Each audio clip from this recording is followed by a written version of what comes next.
दोस्तों नमस्कार। Congress for country में आपका स्वागत है। प्रधानमंत्री नरेंद्र मोदी ने कल राष्ट्र को संबोधित करते हुए अपनी कारगुजारियों के लिए सेना की पीठ के पीछे छुपने की पूरी कोशिश की। हमारी सेना दुनिया की महानतम सेनाओं में से एक है। भारत की सेना वीरता के लिए जानी जाती है। हमें यह पूरी उम्मीद थी कि हमारी सेना को और मौका दिया गया होता तो हम अभी तक के अनुत्तरित सवालों को पाकिस्तान के साथ हल कर चुके होते। पाकिस्तान गुहार लगा रहा था, ऐसा बार बार प्रधानमंत्री ने कहा कि पूरी दुनिया से गुहार लगा रहा था, लेकिन यह देश ये जानना चाहता था कि नरेंद्र मोदी जी, इस देश को आप ये बताइए कि अचानक जिस तरीके से सीज फायर की घोषणा की गई, ऑपरेशन सिंदूर के जो हमारे लक्ष्य थे, क्या हम उन लक्ष्यों को प्राप्त कर सके? जिन लक्ष्यों के लिए हमारे रक्षा मंत्री राजनाथ सिंह ने कहा कि हमने अपना ऑपरेशन सिंदूर में अपने लक्ष्य प्राप्त कर लिए, क्या लक्ष्य आपने प्राप्त किए? जिस तरीके से हमारे नागरिकों की हत्याएं हुई, जिन आतंकवादियों ने घुसकर हमारे नागरिकों का कत्ल किया, उन आतंकवादियों का क्या हुआ? आप तो पाकिस्तान में बैठे हुए आतंकवादी ठिकानों पर हमारी सेना ने जिस तरीके से बहादुरी से उनके ठिकानों को नष्ट किया, क्या इतने से तीसरी समझ ली जाए? हमारे देश के अंदर जो बैठे हुए आतंकवादी थे, वह इतने दिनों में कहाँ गायब हो गए? धरती निकल गई या उन्हें आसमान निकल गया? और सबसे बड़ा सवाल कि सीज फायर होना था तो इस देश को सबसे पहले क्यों नहीं पता चला कि हमारी सरकार ने ऐसे निर्णय लिए हुए हैं? अमेरिका का राष्ट्रपति, उपराष्ट्रपति डोनाल्ड ट्रंप और जेडी वेंस दुनिया को जब बता रहे हैं कि हमने भारत और पाकिस्तान के बीच में युद्ध विराम करवा दिया, सीज फायर करवा दिया, तब हमारे देश की जनता, पाकिस्तान की सरकार ने जब अपने यहाँ घोषित कर दिया, सबसे बाद में हमारे देश की सरकार और विदेश सचिव के माध्यम से देश को जानकारी मिली। मुझे याद आता है, नरेंद्र मोदी जी, आपकी ये पुरानी कारगुजारियां लगातार जारी हैं। आप इसी तरीके से जब प्रधानमंत्री बने थे आपके पहली सरकार में, तो आप रातों रात इस्लामाबाद जाके बिरयानी खा रहे थे। तब तक इस देश को नहीं पता था कि हमारे देश का प्रधानमंत्री पाकिस्तान में बैठ के बिरयानी खा रहा है। आपने पूरे राष्ट्र को संबोधित करते हुए, पूरे देश का ये सवाल है, भारत की जनता जानना चाहती है कि अमेरिका का राष्ट्रपति डोनाल्ड ट्रंप, जो एक जाहिल गंवार राष्ट्रपति है, जिसे आप अपना याराना घोषित करते रहे हैं, आप दोनों में कंपटीशन चल रहा है कि कौन किसका बड़ा यार है। आप सबसे ज़्यादा उससे दोस्ताना बताते हैं और वो आपसे ज़्यादा आपके साथ दोस्ताना बताता है, लेकिन आपने एक बार भी नाम नहीं लिया। यह देश जानना चाहता था, भारत की जनता यह उम्मीद लगाए हुए थी कि डोनाल्ड ट्रंप जिस तरीके से लगातार पूरी दुनिया में यह ढिंढोरा पीट रहा है कि भारत के साथ जो पाकिस्तान का ऑपरेशन था, उस ऑपरेशन को हमने डांट कर डपट कर ख़त्म करवा दिया। उसकी भाषा शैली यही बता रही है।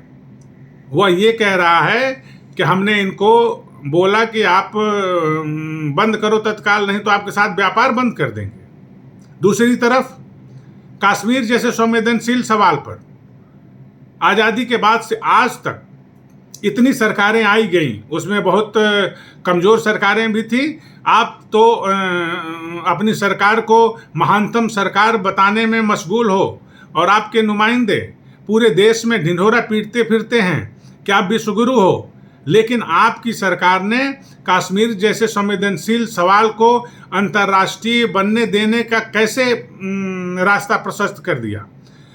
डोनाल्ड ट्रंप की हिम्मत कैसे हुई कि वह सरेआम अपने ट्वीट में इस देश को बता रहा है और दुनिया को बता रहा है कि कश्मीर के मामले में शीघ्र ही हमने सीज फायर करवाया है और बैठ के एक तटस्थ जगह पर दोनों देश तमाम मुद्दों पर बात करेंगे। ठीक है, हम आपके बयान का स्वागत करते हैं। कम से कम आपने इस देश के इस भ्रम को तो दूर किया कि हम आतंकवाद के सवाल के अलावा और किसी मामले में पाकिस्तान से बात नहीं करेंगे। आपने अपने बयान में कहा कि पाकिस्तान पूरी दुनिया से घूम घूम कर याचना कर रहा था। पाकिस्तान सबसे गुहार लगा रहा था कि माई बाप मुझे बचाओ। हमारी सेना की वो ताकत है प्रधानमंत्री जी कि पाकिस्तान को अगर हमारी सेना को मौका दे दिया जाए तो पाकिस्तान को नेस्तनाबूद होने में देर नहीं लगेगी। इस देश की सेना और इस देश की जनता के राष्ट्रवाद की तो बात छोड़िए, आप अपनी बात करिए कि आपके पक्ष का जो मोर्चा था, आपने उस मोर्चे पर क्या किया। बार बार हम लोगों को ये बताया जा रहा था, भारत की जनता को सरकार के नुमाइंदे और जो सरकार के पाले पोसे मीडिया समूह हैं, मीडिया घराने हैं, वह चीख चीख के ये कह रहे थे कि एक तरफ हमारी सेना मोर्चा लिए हुए है, दूसरी तरफ हमारे देश की सरकार कूटनीतिक मोर्चा लिए हुए है। डोभाल आपके तो रॉबिनहुड हैं और वो तो बहुत बड़े दुनिया के जाने माने जासूस हैं, उनसे बड़ा तो कोई दुनिया में है नहीं। तो ये आपके जितने भी नवरत्न थे, यह नवरत्न पूरी दुनिया में कूटनीतिक स्तर पे मुंह की क्यों खा गए। और एक अदना सा पाकिस्तान की औकात क्या है भारत जैसे हमारे महाराष्ट्र के सामने, एक अदना सा अपराधी और आतंकवादी अराजक राष्ट्र पाकिस्तान हमारे जैसे महानतम लोकतांत्रिक देश के आगे अपनी कूटनीति और रणनीति में सफल कैसे हो गया।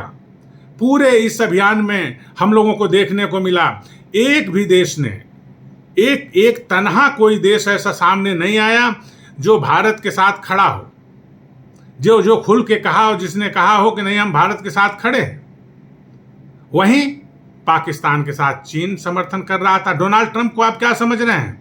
डोनाल्ड ट्रंप ने, हमारा इतिहास है भारत का कि अमेरिका हमेशा से पाकिस्तान के साथ खड़ा रहा। 1971 को याद करिए, वो तो इस देश में एक शेरनी थी जिसके हाथों में इस देश की सत्ता की कमान थी। उस शेरनी ने अमेरिकी राष्ट्रपति को क्या जवाब दिया था? उसने यही कहा था, हस्तक्षेप तो छोड़ो। उसने कहा था हम 7वां बेड़ा भेज रहे हैं। उसने कहा 7वां नहीं 8वां, तुम जितने बेड़े भेजना हो भेजो, लेकिन हमारी तरफ आंख उठा के देखने की कोशिश मत करना, और हम अपने फैसले खुद लेते हैं, हम तुमसे डरते नहीं हैं। ये साहस होता है किसी राष्ट्र का। आप तो अपने भाषण में ट्रंप का नाम लेने से घबराते हो। चीन ने इतने कारगुजारियां की हमारे राष्ट्र के साथ, भारत में घुसपैठ की, सैनिकों को मारा, जाने क्या क्या हुआ। आपने चीन का नाम तक नहीं लिया अपने मुंह से आज तक। कितना डरते हो भाई। इस देश को किसी डरपोक राष्ट्राध्यक्ष की जरूरत है क्या?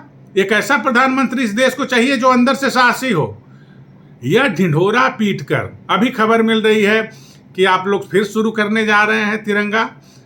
अरे भाई, आप शहीदों के कफन पे वोट मांग लोगे, थोड़ा बहुत कुछ कर दोगे तो उस पे वोट मांग लोगे। हमारी सेना है, हमें पता है कि हमारी सेना क्या कर सकती है, लेकिन हमें तो शर्म आती है कि इस देश में एक ऐसी राजनीतिक सत्ता है जो इतनी कायर है, या जिसके निहित स्वार्थ इतने गहरे जुड़े हुए हैं कि राष्ट्र के ऊपर स्वार्थ लगते हैं। आखिर आप अमेरिका के साथ आपके कौन से ऐसे हिडन एजेंडा चल रहा है जो राष्ट्र को नहीं बताना चाहते? यह कौन सी आफत विपत आपके सामने अचानक आन पड़ी थी कि आप सीज फायर किया? आपने कहा डीजीएमओ का फोन आया, पाकिस्तानी डीजीएमओ का, तो हमने ऐसा ऐसा कह दिया। और फिर आप ये बताओ कि पाकिस्तान ने क्या आपसे इजाज़त लेके हमारे देश में हमारे नागरिकों की हत्या करने का फैसला लिया था? उन आतंकवादियों का क्या हुआ जो हमारे देश में हत्या करके हमारे बॉर्डर को पार कर गए कि नहीं कर गए? हमारी सूचना तंत्र और हमारी सुरक्षा व्यवस्था को धता बता के हमने पाकिस्तान में सेना जब लगाया और हमारी सेना ने जब कहर बरपाना शुरू किया, उसके बाद आप कुछ चमकाइयाँ धमकाइयाँ छुटभइयों की तरह सोचे थे कि चमकाइयाँ धमकाइयाँ करके फिर से चुनावी बिसात बिछाएंगे और जनता से वोट मांगेंगे। जो कार्रवाई आप लोग करने वाले हो, ये पता है, इस देश की जनता को पता है कि आप फिर वही सब शुरू करने वाले हो। लेकिन हमें शर्म आती है कि आज़ादी के बाद इतने सालों में कश्मीर जैसे मुद्दे पर अमेरिका को बोलने की हिम्मत नहीं हुई। हमेशा से वह बिचौलिया बनने की कोशिश करता रहा, और पाकिस्तान हमेशा से चाहता रहा है कि उसका अंतर्राष्ट्रीयकरण हो, कश्मीर मुद्दे का अंतर्राष्ट्रीयकरण हो और दुनिया के तमाम देश उसमें शामिल हों।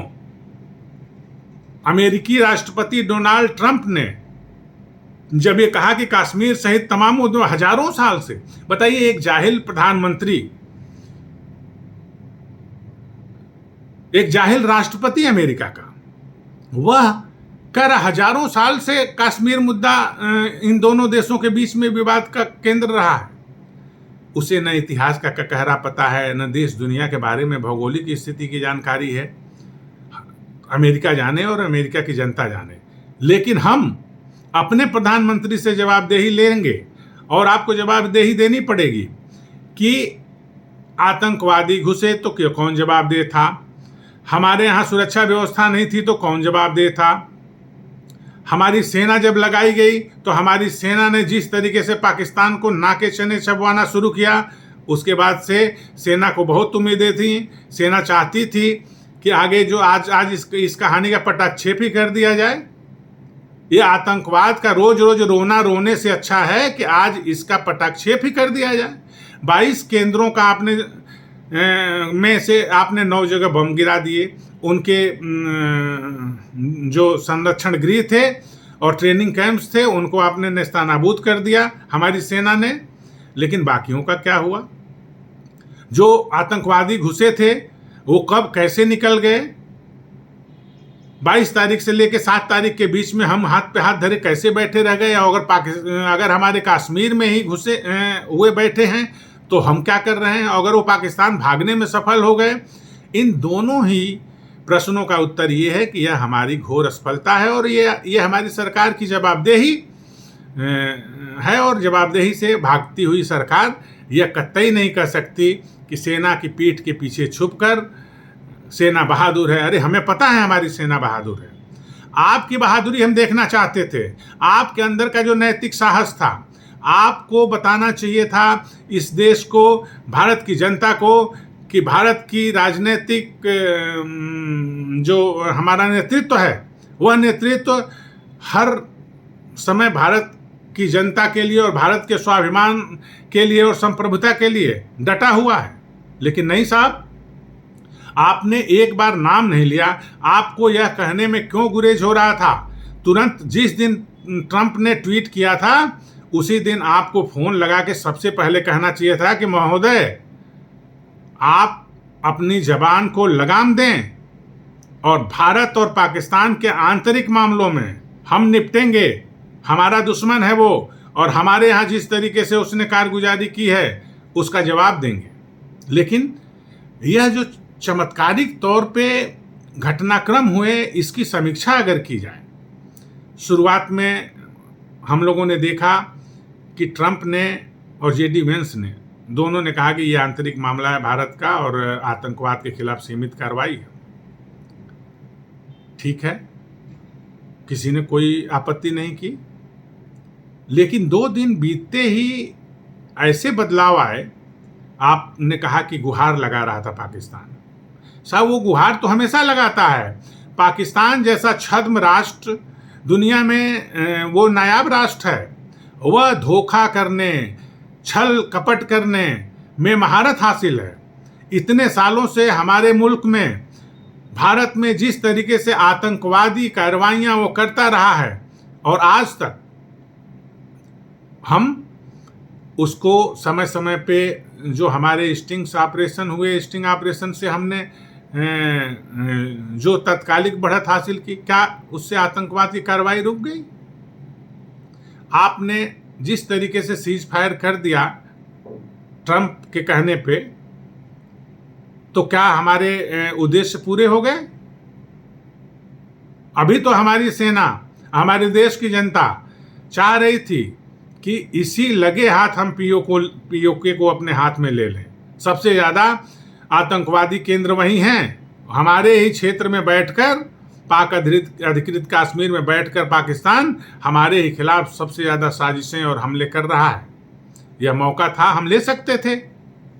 मुझे याद है संसद में एक बयान बहुत जोर शोर से दे रहे थे गृह मंत्री अमित शाह कि साहब अगर 3 दिन 71 में और रुक गई होती सेना हमारी और सरकार ने हाथ पीछे नहीं किए होते तो पीओके हाथ में होता। वो तो 71 की बात थी, उस समय के हालात पे आपसे हम तफसील से बात कर सकते हैं। लेकिन आज 21वीं सदी का भारत है। दुनिया के नक्शे पर हम एक महाशक्ति के तौर पे जाने जाते हैं। 141 करोड़ का देश है ये, एक तो 141 करोड़ लोगों का। चीन कह रहा है कि हम पाकिस्तान के साथ खड़े हैं। अमेरिका कह रहा है कि भारत और पाकिस्तान दोनों लड़ते रहते हैं। शर्म आनी चाहिए। हमारी कूटनीतिक और हमारी वैदेशिक नीति क्या कर रही है? एक आतंकवादी देश, एक ऐसा देश जहां समय समय पे कू हो जाता है, सेना कब्जा कर लेती है सत्ता पर, जहां आतंकवादियों की पनाहगाह है, पूरी दुनिया जानती है। बावजूद इसके अगर ट्रंप आपका जो दोस्त है, मेरे यार कहते नहीं अगाते हैं, और हाउडी मोदी, हाउडी ट्रंप जो चलता है आप लोगों के बीच में, तो आपको पूछना चाहिए था कि तुम्हारी हिम्मत कैसे हुई, तुमने जुर्रत कैसे की कि पाकिस्तान के साथ एक तराजू पर भारत को तौलने की। इससे बड़ी हमारी विफलताएं और क्या हो सकती हैं?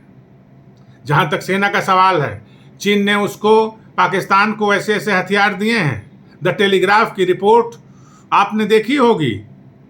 द टेलीग्राफ और CNN ये रिपोर्ट कर रहे थे 4 दिन से कि उसने हमारे राफेल को गिरा दिया।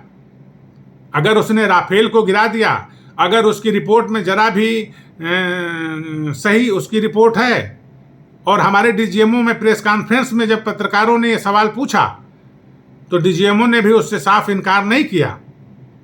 उन्होंने कुछ गोल मटोल सा जवाब दिया है।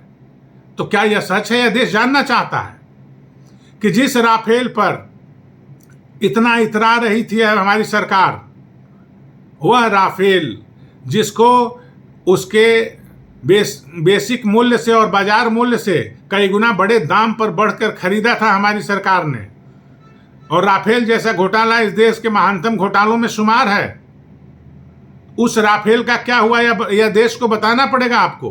भारत की जनता यह जानना चाहती है कि जब ऑपरेशन चल रहा था तो तमाम वीडियोज में राफेल के नृत्य दिखाए जा रहे थे कि ऐसे नृत्य करता है राफेल। तो इस देश को पता होना चाहिए कि हमने जो इतना कीमती राफेल खरीदा, फ्रांस की भी इंटेलिजेंस ने इस बात की पुष्टि की है, और फ्रांस की भी इंटेलिजेंस ने CNN को इस बात की पुष्टि करते हुए बताया है कि हाँ, 1 या 2 राफेल गायब हैं और उनका पता नहीं है। तो हमने पाया क्या हमें मिला? आप देखिए, जैसे ही सीज फायर घोषित किया गया, पाकिस्तानी प्रधानमंत्री ने अपनी देश की जनता को बधाइयाँ दी, शुभकामनाएं दी, और पाकिस्तान में बड़े पैमाने पर पटाखे छूड़े और आतिशबाजियाँ हो रही थी, और हमारे देश में अजीब सा माहौल था। ऐसा किंग कर्तव्य विमूढ़ माहौल, इस सत्ता की इससे बड़ी और नाकामी हो ही नहीं सकती कि हमारी सत्ता ने हमारे देश के नागरिकों को, भारतीय जनता को यह बताने की भी जरूरत नहीं समझी। दुनिया के तमाम दूसरे देशों के जरिए हमें पता चल रहा है। तो अपना ये नकारापन छोड़िए, आपके बूते का नहीं है, आप वोट मांगने का अधिकारी नहीं है। देश में दंगा फसाद करके आपकी जो कोशिश है कि हम सत्ता पे कायम रह लेंगे, तो यह भारत है। भारत की जनता सबसे पहले भारतीय है, और भारतीय होने के गर्व से जो हम इतराते थे, हमारी पूर्व की सरकारों ने कभी हमें शर्मिंदा नहीं किया। जिस तरीके से भारतीय जनता पार्टी की नरेंद्र मोदी के नेतृत्व में चल रही सरकार ने शर्मिंदा किया है। हमें शर्म आती है कि हमारी देश की सरकार अमेरिका जैसे देश को, जो दुनिया में दादागिरी थोपना चाहता है, आप सीख लेते, जेलेंस्की से सीख लेते। जेलेंस्की गया था ओवल हाउस में, और जिस तरीके से उसने आंखों में आंखें डाल के और ताल ठोक के ट्रंप और JD वेंस को औकात बताई थी उनकी, आप तो सामने बैठा के आपको ट्रंप कहता है कि मैं 100% टैरिफ थोप दूंगा, मैं ऐसा कर दूंगा, मैं ऐसा कर दूंगा, और आप एक अनुशासित बच्चे की तरह वहां आंखें झुकाए, सर झुकाए बैठे रहते हैं। अपने देश में तो आके कम से कम आपके अंदर ये साहस होना चाहिए था, और आपको ये पता होना चाहिए था कि हमारा देश क्या चाहता है। कैसे प्रधानमंत्री हैं आप कि आपको अपने देश की भावनाओं की जानकारी नहीं है? आपके देश की जनता की क्या भावनाएं थीं, हमारी क्या उम्मीदें थीं? हमारी सेना जिस तरीके से अपने वीरता और पराक्रम का परिचय दे रही थी, आपने उसमें जैसे गर्म तवे पर पानी छिड़क दिया जाता है, आपने छिड़क दिया। क्या मजबूरियां रही होंगी, यूं ही कोई बेवफा नहीं होता। तो आपकी क्या मजबूरियां थी, हम जानना चाहते हैं।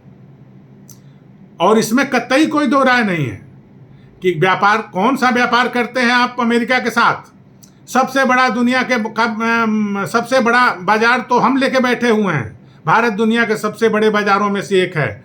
आप कितना सामान अमेरिका भेजते हो? पूरा अमेरिकी सामानों से और चाइनीज सामानों से तो आपने भारतीय बाजार को भर रखा है। आपके अंदर फिर भी साहस नहीं है कि चाइना की आंखों में आंखें डाल के कहते कि अगर तुम जिस तरीके से पाकिस्तान के साथ खड़े हो, पाकिस्तान के को प्रत्यक्ष या अप्रत्यक्ष जिस तरीके से समर्थन दे रहे हो और सेना तुम्हारा सहयोग कर रही है, हम तुम्हारे लिए बाजार के दरवाजे बंद कर देंगे। और जो अमेरिका धमकी दे रहा है और कह रहा है कि हमने दोनों देशों को डांटा कि व्यापार बंद कर देंगे, और दोनों तुरंत रास्ते पे आ गए। इस तरीके की भाषा वो इस्तेमाल कर रहा है। तो आपको ये कहना चाहिए था कि हम भारतीय बाजार में अमेरिकी सामानों को बंद कर देंगे। एक संप्रभु राष्ट्र वही साहस के साथ बात करता है जिसके अंदर अपनी कोई हैसियत होती है। सच्चाई तो ये है कि आपने देश को खोखला कर रखा है।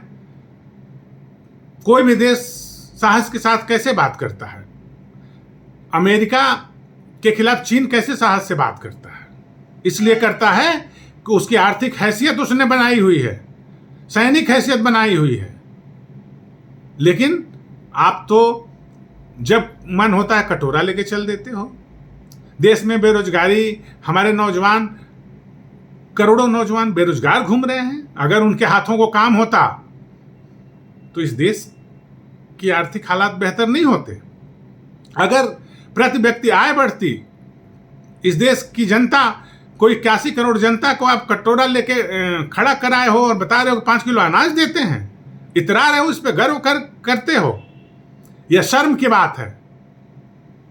आपको कहना चाहिए था कि साहब, हम अपने देश को, देश की जनता को शिक्षा, रोजगार, स्वास्थ्य में इतना संपन्न बनाएंगे। और बनाए होते तो ये हालात नहीं होते। तो याचना आप कर रहे हो। आप कह रहे हो कि पाकिस्तान का प्रधानमंत्री गुहार लगा रहा था। वो जो भी गुहार लगा रहा था, वो नंगे लोग हैं, उनसे हमारी कोई तुलना नहीं है। आप लोगों की ये आदत है। भारतीय जनता पार्टी, आपकी जो पार्टी है, आपकी हमेशा से आदत रही है। भारतीय जनता पार्टी और संघ के लोग जब देखो तो पाकिस्तान से तुम तुलना करो अपनी। हम लोगों को मन में कहीं से भी पाकिस्तान से तुलना नहीं रहती। पाकिस्तान की औकात नहीं है कि वो भारत से तुलना कर सके। आप अपने आप को हेठा दिखाते हो, आप अपने स्तर को नीचे गिराते हो। पाकिस्तान इस लायक नहीं है कि हम उससे अपनी तुलना करें, और न पाकिस्तान की हैसियत है। हमारी देश की सेना को एक मौका दे दे तो मिट्टी वो मसल दे चुटकियों में। हम तो उनसे तुलना करना चाहते हैं जो देश दुनिया के विकसित देश हैं, और हम विकासशील राष्ट्र के रूप में, विकसित राष्ट्र के भविष्य के रूप में अपने आप को देखना चाहते हैं। हमारे देश का नौजवान अगर तकनीकी रूप से, हमारे देश का चिकित्सक, हमारे देश के सॉफ्टवेयर इंजीनियर अगर अमेरिका में बैठ के अमेरिका को आगे बढ़ा सकते हैं तो हमारे देश को नहीं बढ़ा सकते क्या? पॉलिसी बनाओ। पॉलिसी तो है नहीं। आपके लिए तो अडानी का इंटरेस्ट है। अब ये सवाल उठ रहा है कि कहीं अमेरिका ने आपकी इस दुखती हुई रग को तो नहीं दबा दिया कि जो उसने मुकदमा दर्ज कर रखा है अडानी के खिलाफ, वह अमेरिका है। ऐसे ही नहीं दुनिया पर दादागिरी करता है। आपकी दुखती रग तो अडानी है। अडानी का इंटरेस्ट है, अडानी के खिलाफ मुकदमा दर्ज है, और आप कहीं उस दबाव में तो नहीं ये सब समझौते कर रहे हो। आप चाइना के खिलाफ एक बार भी चीन का नाम नहीं लिए इतने सालों में, तो हमारे देश की जनता को पता है कि अडानी के आर्थिक इंटरेस्ट चीन में सबसे ज़्यादा इन्वॉल्व हैं, इसलिए आप चीन का नाम नहीं लेते। भले ही चीन हमारे सीमा में घुस के बैठ जाए, चीन हमारे सैनिकों की हत्याएं कर दे। यह जो आत्मश्लाघा अपने मुंह में मिट्ठू बनते फिरते हो, आप लोग शर्म करो। पूरी दुनिया थूक रही है। पाकिस्तान जैसा एक अदना सा राष्ट्र अपनी कूटनीति और रणनीति में सफल हो चुका है, इसलिए उसकी जनता वहां आतिशबाजियां कर रही है। आपके यहाँ उसने घुस के आतंकवाद फैलाया, और आपने जो नुकसान पहुंचाया उसने भी आपको नुकसान पहुंचाया। उसको इतने औजार और इतने हथियार चीन और अमेरिका ने दिए हुए हैं। वह तो बाजार है। और सबसे बड़ी बात कि जिस दिन सीज फायर की घोषणा करता है, वो तुरंत $1 ट्रिलियन का उसको IMF लोन सैंक्शन करता है। तो उसके तो चारों हाथ में लड्डू हैं। हमको क्या मिला? हमारे देश की जनता ये जानना चाहती है कि हमें मिला क्या? क्या आतंकवादी उन स्रोतों को जिनके खिलाफ ऑपरेशन सिंदूर हमने लॉन्च किया था, वह पूरा हो गया? इस ऑपरेशन में हमारे जिन जवानों ने शहादतें दी, आपने उन शहीदों को पता नहीं श्रद्धांजलि दी कि नहीं, लेकिन उन शहीदों ने अपने प्राण न्यौछावर किए। हमारी जो जान माल की हानि हुई, क्या सिर्फ इसलिए कि आप मनमौजी तरीके से जब मन हो वापस ले लो, और वो भी पिछले दरवाजे से चुपके से, देश को बाद में पता चले? तो नरेंद्र मोदी जी, हम लोग बहुत ही निराश हैं, और हम लोग चाहते हैं कि कुछ जरूरी फैसले आप तत्काल करिए। आप पर भरोसा इस राष्ट्र को नहीं है। भारतीय जनता ने आप पर भरोसा करना छोड़ दिया है। खास तौर पर ऑपरेशन सिंदूर के बाद आप पर भरोसा भारतीय जनता का उठ चुका है। इसलिए आप तत्काल कुछ काम करिए। आपने कहा पानी और खून एक साथ नहीं चल सकते, ठीक है, अच्छी अच्छी बातें, लफाजी और जिसको कहते हैं कि बढ़ी चढ़ी बातें करना तो कोई आपसे सीखे, लेकिन वो कार्रवाई में नहीं दिखती। ये 56 इंच का सीना पता नहीं कहाँ गुम हो जाता है। देश को वो दिखना चाहिए था, और ख़ास तौर पे बेमौके तो नहीं, मौके पे दिखाते आप। तो आप न देश के अंदर दिखा पाते हैं, न देश के बाहर दिखा पाते हैं। पाकिस्तान जैसे दुश्मन के खिलाफ है सेना। अरे सेना की क्या बात करते हो? सेना को तो अभी बहुत आपने लिमिटेड मौके दिए थे। वो एक ऑपरेशन था। भारतीय सेना जांबाज है, हमें उस पर गर्व है। भारतीय सेना दुनिया की महानतम सेनाओं में से एक है। इसी सेना ने 1971 में, जब कुछ भी नहीं था, हम बहुत पिछड़ी अवस्था में हुआ करते थे, तब भी 90,000 पाकिस्तानियों को सरेंडर करा दिया था, हथियारों सहित। यह वो सेना है। तो आप सेना की बात मत करिए। हमारी सेना बहादुर है, हमारी सेना ने, ये आपने थोड़ी कर दिया। आप ऐसे कह रहे हो जैसे आपकी वो सेना है। इस देश की सेना है वो। आपका जो काम था आपने नहीं किया। हमें इस बात की चिंता है आप क्या करते रहे। आपकी जो वैदेशिक नीति थी, आपकी जो रणनीतियाँ थीं वैदेशिक मोर्चे पर, वो क्यों मुंह की खाई? क्यों अमेरिका ने घोषणा किया सीज फायर का? क्यों अमेरिका कह रहा है कि हमारे आंतरिक मामलों में वो दखल देगा? वो खुलेआम कह रहा है। यह हमारे लिए चिंता का विषय है। और आप सबसे पहले इस देश की संसद, जिसने आपको यह अधिकार दिया है, तो आप इस देश की संसद में का सत्र बुलाइए, और उस सत्र में पूरी देश के विपक्ष के साथ बैठकर एक भरोसा कायम करिए। आप पर भरोसा उठ चुका है। दूसरी बात, पाकिस्तान जैसे राष्ट्र को तत्काल प्रभाव से एक आतंकवादी राष्ट्र घोषित करिए, जिस राष्ट्र के खिलाफ हम किसी भी तरीके का कोई भी रिश्ता नहीं रखेंगे, ना व्यापार करेंगे, ना आवाजाही करेंगे, कुछ भी नहीं करेंगे। तीसरी बात, जो भी राष्ट्र पाकिस्तान के साथ गलबैयां डालेगा उस राष्ट्र को, भारत को चेतावनी देनी चाहिए कि अगर तुम पाकिस्तान के साथ रिश्ते रखोगे और एक आतंकवादी राष्ट्र के साथ रिश्ते रखते हो जिसने दशकों से भारत में आतंकवादियों के माध्यम से आतंकवाद फैलाकर हमारे हजारों लोगों और सैनिकों की हत्याएं की हैं, वह अपराधी है, उसके खिलाफ कोई रिश्ता रखेगा तो भारत उसके साथ रिश्ता नहीं रखेगा। इतना साहस है आपके अंदर? अगर है तो हम आपसे यही गुजारिश कर रहे हैं कि जाइए और जाकर सबसे पहले इस देश की संसद को बुलाइए, संसद का सत्र बुलाइए और संपूर्ण विपक्ष के साथ एक एकताबद्ध और भरोसा कायम करिए। तब जाके ऐसे वैश्विक संकट से हमारा देश निपट पाएगा। आप ये चोरी छुप के अभी भी जो आपका अहम है, अपने आप को जो स्वयंभू विश्वगुरु बने फिर रहे हो, इस झूठे और छद्म धोखे से ये धोखा आपको ही निगल जाएगा, देश को तो निगल ही रहा है। इस धोखे से बाहर आइए। यही कहते हुए मैं आपसे पुनः यही अनुरोध करता हूँ, नरेंद्र मोदी जी, अभी भी मौका है। गलतियाँ सबसे होती हैं, हालांकि आप बार बार गलतियाँ करने के बाद भी सबक नहीं सीखते, लेकिन इस बार इस देश की जनता आपको जरूर सबक सिखाएगी। धन्यवाद। आप सब हमारे कांग्रेस फॉर कंट्री चैनल को सहयोग करिए, लाइक और सब्सक्राइब करिए और अधिक से अधिक लोगों तक शेयर करिए। इन्हीं शब्दों के साथ मैं अपनी बात समाप्त करता हूँ। धन्यवाद, बहुत बहुत धन्यवाद।